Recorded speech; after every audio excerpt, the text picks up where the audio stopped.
Despite a barrage of rockets that rained across Israel from Gaza and Israel's unfavorable position in terms of inequality and poverty relative to other OECD countries, immigration to the Jewish state boomed in 2014.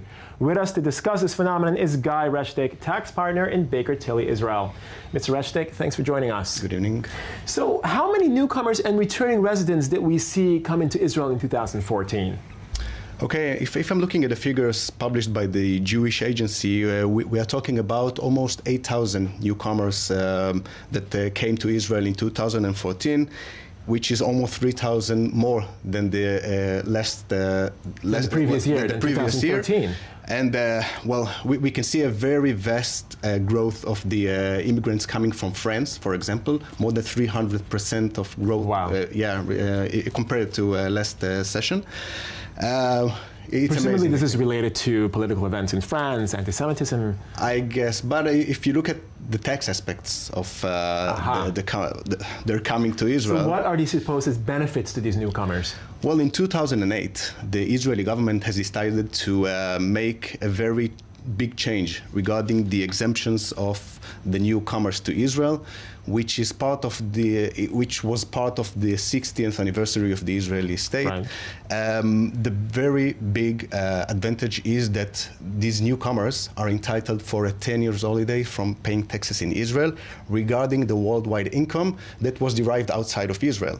Okay. We are talking about business income, salaries, selling of shares or other assets outside of Israel, which is a very big advantage. Absolutely. And the second and not less important thing is that they are entitled for an exemption from reporting. So the government doesn't know, and it's legal not to report regarding the worldwide income. For 10 years? For 10 years. For 10 years? But it's really important to say it here. This can be changed because the OECD is making a very big press on the Israeli government of canceling this exemption from reporting. So if you are thinking about making Aliyah, this is the time. Aliyah, of course, being immigration to Israel. That's the Hebrew word for that. To Israel, yeah. That's interesting.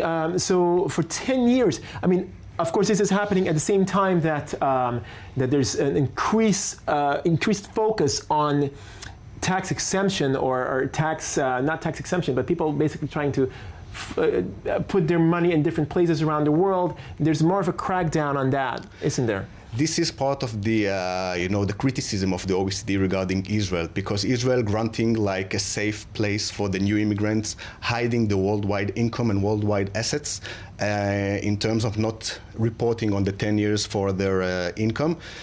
Well, as I said, this is the time for the Jewish people outside of Israel that considering making the Aliyah, making the coming to Israel as new immigration, to perform this act.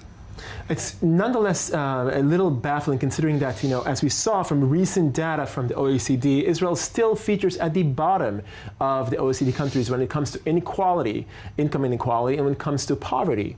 I mean, people are actually leaving France, which, despite its economy, it offers them a very luxurious or certainly a very comfortable lifestyle.